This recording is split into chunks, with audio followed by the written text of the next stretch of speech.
Good morning, Facebook friends and family.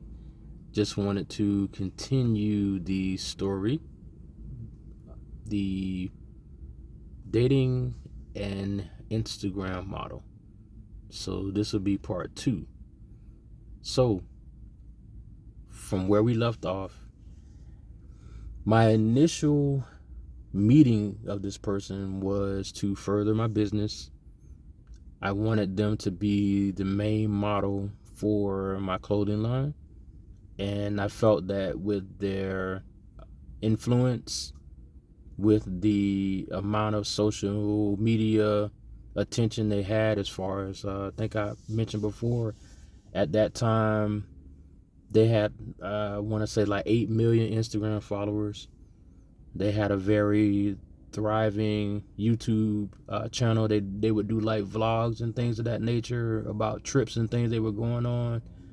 I want to say they were in maybe like the 100K amount of YouTube followers. They had maybe about the same amount of followers on TikTok. So I felt like this person would be a great model for me to use. And I felt that it would bring in more business. And also it would just be a great partnership for the two of us. Because I saw potential in her, that because she has so many followers and so many people that were watching her. But my initial assessment of her was that she was kind-hearted, she was caring, that she cared about those that she worked with, things of that nature. But one thing this whole situation taught me is that you really do have to get to know people, because what you see on social media can be the exact opposite of what that person is. What I have learned from this experience is that social media is fake. A lot of it is fake. I'm not saying all of it, but a lot of it is fake. Like, people are posting their best picture using filters, using Photoshop, using whatever, and nobody is necessarily being real. I've always been more of a fan of those that can post the good and the bad.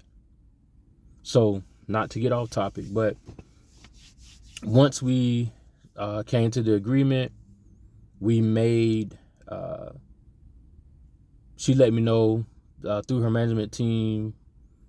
Well, basically, she let me know that her management team was requiring a certain amount, but with that amount being paid, I would have basically the rights to use her images we had set it up for like a year. So, yeah, so we did that. But as I said in the previous video, I started to notice the flirtation from her end. And like I said, I'm not going to deny that I wasn't enjoying it, because she was a very attractive woman. And you got to think, this woman was kind of like I want to say like well, I don't want to put her there, but a woman that I can reference. Let's say like Halle Berry. Back in Halle Berry's heyday, I mean, every man wanted to be her. Every man wanted to be with her, and every woman wanted to be her. So that's what I'm saying. That's the kind of pull that she had. And like I said, to this day, I'll never deny that she's not an attractive woman. She is, but one thing I've learned is that some women, that's all they have. And it's sad, because if God took their looks away, what else could they offer a man? Like, if they were not attractive anymore and they had to basically maneuver through life just on their skills, their teachings and training, whether they went to school, whether they got a degree. And I'm not saying, I'll never say that people that go to college, college isn't for everybody, but I'm just saying that over the time of going to even basic high school, and whether you do a trade, whether you go for a certificate, whether you work and go to college, you gain all these skills, and then from the jobs you take. And I want to say that some women, if they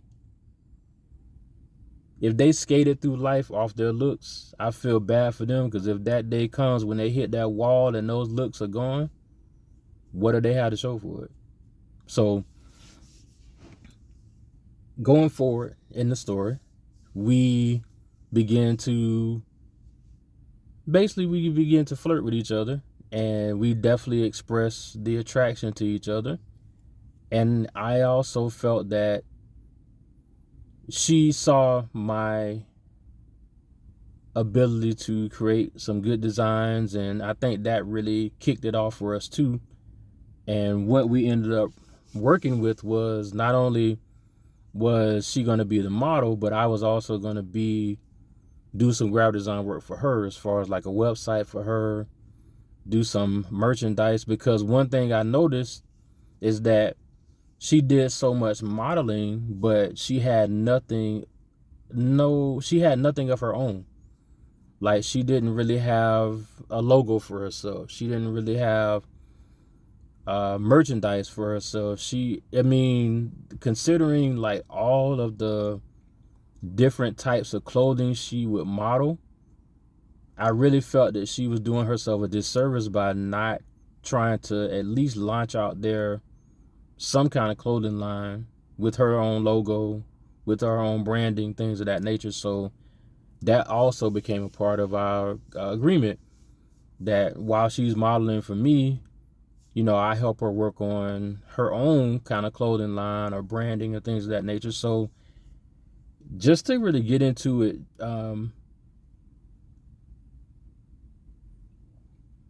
it really did we really did basically kind of fall into a relationship, because we were talking so much back and forth daily. We were working together so much that it really just became easy to fall into that relationship. But what I began to notice was that and this is something that I want men to really look out for and watch out for, because it's a clear sign of someone who's just using you. So what I started to notice is that so the money that I paid her for her modeling for my company, that was understandable.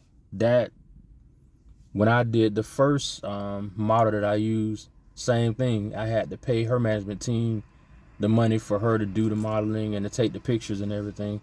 So that was understandable. But what I started to notice is that once she saw that I was able to pay that amount for that, it's like a light bulb went off, and it was almost like, well, let me start asking for money for other stuff. And it just was really, I should have seen what was going on, but like I said, it's easy to get caught up in this whole social media thing, and you're thinking, man, she's got all these followers, and I can get her to model some of my t-shirts, and that should bring me more business, and it could work out for all of us. But what I started to notice is that there would be these little requests like, oh, can I get 20 here? Can I get 15 here? And when we started to basically be in a relationship, of course, that made me more apt to want to do those things, because I'm like, well, me and her are dating, so yeah, it's not a problem. So yeah, I did it.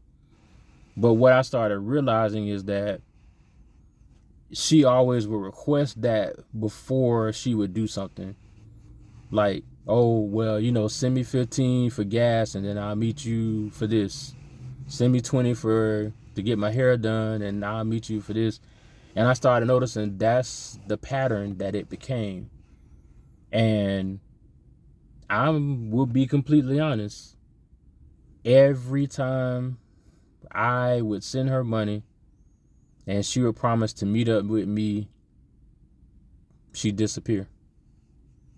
And I know everybody was like, oh, you crazy, you're getting scammed, that's not even the real her. No, I have receipts and I have proof that I was talking to the real person. But what I realized is that even people that you can see on Instagram and hold so highly and think that they wouldn't do something like that to you because of the type of status they have, oh no, they will.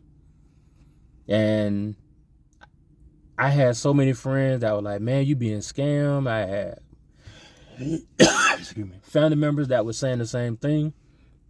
But I literally talked on the phone to this young lady.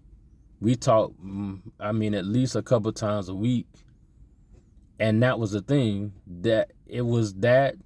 There was other proof that I have that I don't even have to mention, but I have plenty of receipts that I know I was talking to the actual person and not some scam. I was actually talking to the person. But it's just that no matter how many times she would promise to meet me, it wouldn't happen. There was always some lame excuse. So, needless to say, that's really what I want to reiterate when I speak on this, because one thing that you have to think about is, if someone only wants to make time for you when it's convenient for them, if that person only seems to want to hit you up when they need something, when that person only seems to think that the things going on in their life is the only thing that's important, they don't consider what you're going through, they don't think about what's happening with you, yeah, you have to realize that this person is really just using you. And I'll admit, I thought that I was being a good boyfriend at the time, because like I said, we dated, and I want to say we started talking maybe the end of February, and then by the end of February we decided to be in a relationship. And I want to say that relationship lasted until maybe like the end of June. So there's a lot more that happened, and I don't really want to say all of it, but I'll just say that there were situations that happened that really showed me that she did not care like she said she did. And one thing is for certain, when somebody is okay with allowing you to go without food, or allowing you to go without shelter, or allowing you to just, all they care about is making sure that they have what they need, and your needs are not even worthy of their attention, yeah, you got to understand that this is it's a one-sided relationship, and that's not what you want. That's not what you deserve, and you have to want more for yourself. So I thank God that I had friends that basically said, hey, look, man, you messing up. Like, this is really becoming a toxic kind of relationship, and you need to cut it off. And I did.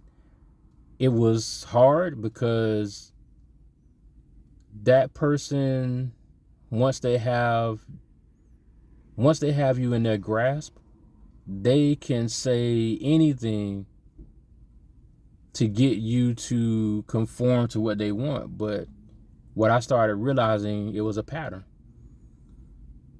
I realized that she would figure out exactly what I wanted at the time.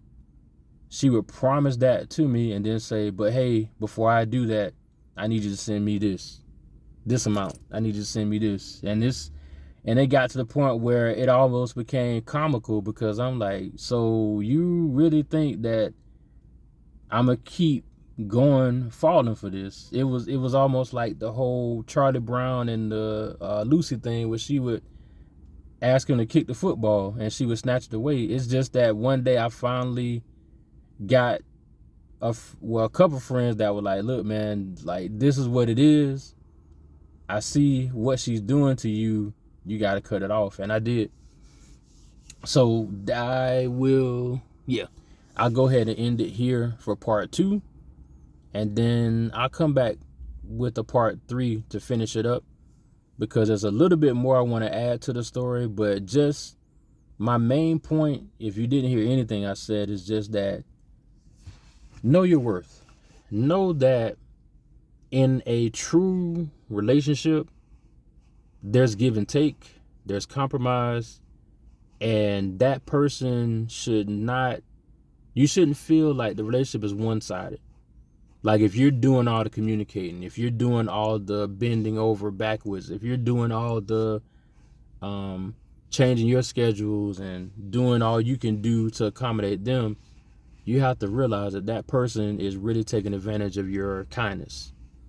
So there's a way to set boundaries, to set a standard, and you can do it very politely and just say, hey, look, this is going beyond what I want. You're taking me outside of my comfort zone. You're asking me to do things that you probably wouldn't do yourself.